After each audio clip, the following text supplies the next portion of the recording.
Hi friends, good morning. This is Tulasi. Welcome to daily vlogs. మంచికి రోజులు అస్సలు కాదండి. ఇప్పుడున్న ప్రజెంట్ సిచ్యువేషన్లో చిన్నపిల్లల దగ్గర నుంచి పెద్దవాళ్ళ వరకు కూడా ఆయా సర్కిలు, ఆయా సరౌండింగ్స్లో వాళ్ళ ఏజ్కి తగ్గట్లుగా చిన్నపిల్లలు పిల్లల్ని టార్గెట్ చేస్తూ ఉంటారు. పెద్దవాళ్ళు వాళ్ళ ఏజ్ వాళ్ళని, వాళ్ళ ఏజ్కి అటు ఇటు ఉండే వాళ్ళని కూడా టార్గెట్ చేస్తూ ఉంటారనమాట. ప్రతి చోట కూడా మనం ఎటువంటి నెగిటివ్గా ఏది చేయకపోయినా కూడా మనల్ని ఎక్కువగా టార్గెట్ చేయటం ఏంటంటే, మన పని మనం చూసుకుంటూ వెళ్తున్నా కూడా ఈ రోజుల్లో జనాలకి ఏంటంటే ఏదో రకంగా బయటికి లాగాలి, ఏదో రకంగా బ్యాడ్ చేయాలి అని ఉంటారండి. కొంతమంది ఏంటంటే మనకెందుకులే, వాళ్ళ పని వాళ్ళు చేసుకుంటున్నారు, మనకెందుకు అనుకుంటారు. కొంతమంది అలా కాదనమాట. సైలెంట్ కిల్లర్స్, ఏమీ తెలియనట్లుగా అమాయకంగా ఉంటారు, కానీ లోపల మొత్తం చేసేవన్నీ చేస్తూ ఉంటారు. ఇది ఎవ్వరికీ తెలియదు, ఎవరు చూస్తున్నారులే, మనం ఇలా చేస్తుంది చెప్తుంది అని అనుకుంటారండి. కానీ ఆ భగవంతుడు అనేవాడు చూస్తూ ఉంటాడు. ఇవాళ ఇప్పటికిప్పుడు ఏది జరగకపోయినా నిదానంగా కొంచెం అటు ఇటుగా ఏదో ఒకటి ఆ భగవంతుడే వాళ్ళకి చూపిస్తాడనమాట. అదొక్కటే నేను నమ్ముతానండి. మనం ఎవ్వరి జోలికి వెళ్ళినా కూడా ఏదో నార్మల్గా టాక్ చేస్తాము అంతే. రఫ్గా మాట్లాడటం, రఫ్గా డీల్ చేయటం ఏది ఉండదనమాట. కానీ అలాంటి వాళ్ళ జోలికి ఎక్కువగా ఏంటంటే టార్గెట్ చేస్తూ ఉంటారనమాట. గొడవ పడే వాళ్ళ జోలికి, ఏదైనా సరే అవసరం ఉన్నా లేకపోయినా ఎట్లా పడితే అట్లా మాట్లాడే వాళ్ళ జోలికి ఎవరు వెళ్ళరండి. ఎందుకంటే ఒకటంటే 10 అంటారు కాబట్టి. అదే ఏమనకుండా సైలెంట్గా వాళ్ళ పని వాళ్ళు చేసుకునే వాళ్ళ జోలికి ఎక్కువగా జనాలు వస్తూ ఉంటారు. ఏదైనా కూడా ఏం చేస్తారులే, ఏమంటారులే అని మనం ఏమీ చెయ్యక్కర్లేదండి. మన తరఫున ఆ భగవంతుడే చూసుకుంటాడు. అదొక్కటే మనం నమ్మితే చాలన్నమాట. ఆ భగవంతుడి ఇదేంట మాయా మంత్రమా ఇలా అనుకుంటూ ఉంటాము. కానీ కావాలంటే కొంచెం ఓపికగా చూస్తే సరిపోతుందన్నమాట.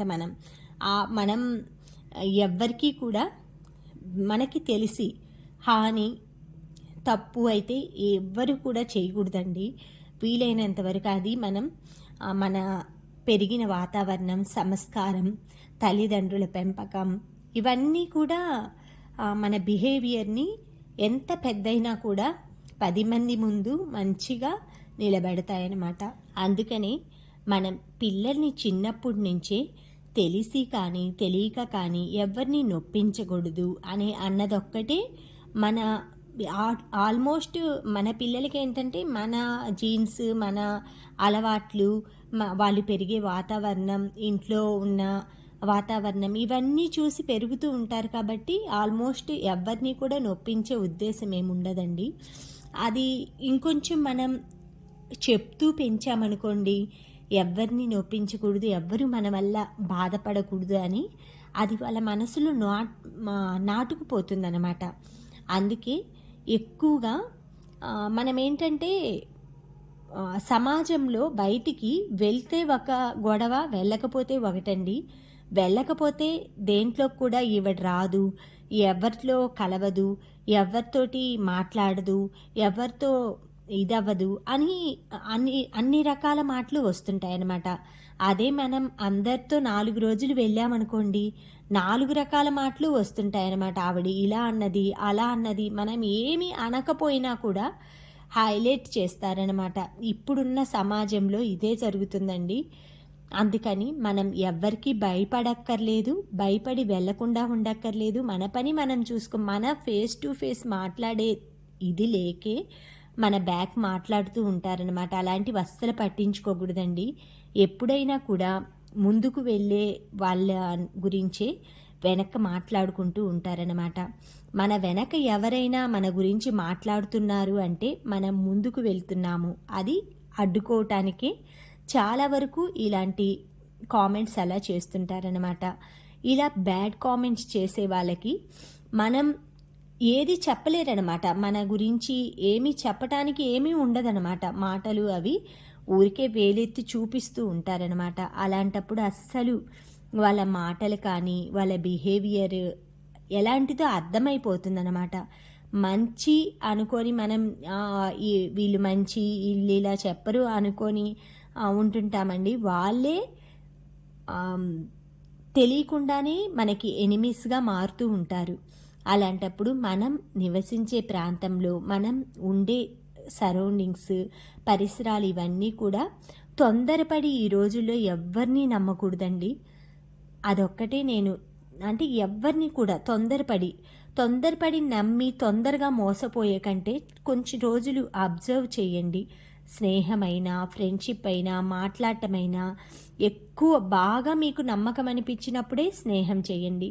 అంతేకాని వెంటనే ఎక్కువగా మెల్ట్ అయిపోవటం, కలిసిపోవటం, ఆ తర్వాత కొన్ని రోజులకే ఇదైపోవటం అలా చేశామనుకోండి, దాని గురించి కొన్ని రోజులు మనం సఫర్ అవ్వటం, అలా ఇబ్బంది పడుతూ ఉంటామనమాట. మనం వాళ్ళని వదిలేసినా వాళ్ళు మనతో ఇదైనా కూడా బ్యాడ్‌గా చెప్పేవాళ్ళు మన గురించే చెప్తారండి. ఇంట్లో ఉండేవాళ్ళం మనం చెప్పకుండా మనలో మనమే నలిగిపోతూ ఉంటామనమాట. అలాంటప్పుడు తొందరపడి ఎవరితో స్నేహం చెయ్యొద్దు. తొందరపడి ఎవరిని కూడా ఒక మాట తూలనాడొద్దనమాట. ఫ్రెంచ్ ఫ్రైస్ చేస్తున్నానండి ఈరోజు ఆలూతోటి. ఈ ఫ్రెంచ్ ఫ్రైస్‌కి మనం చేసే ఆలు కూడా ఒక వెరైటీ ఆఫ్ ఆలు అనమాట. పైన మనకి పీల్ అనేది బాగా గోధుమ కలర్‌లో ఉంటుంది. అలాంటి ఆలు తీసుకొచ్చుకొని మనం కొంచెం ఒక్క బాయిల్ అయ్యేదాకా బాయిల్ చేసుకోవాలి.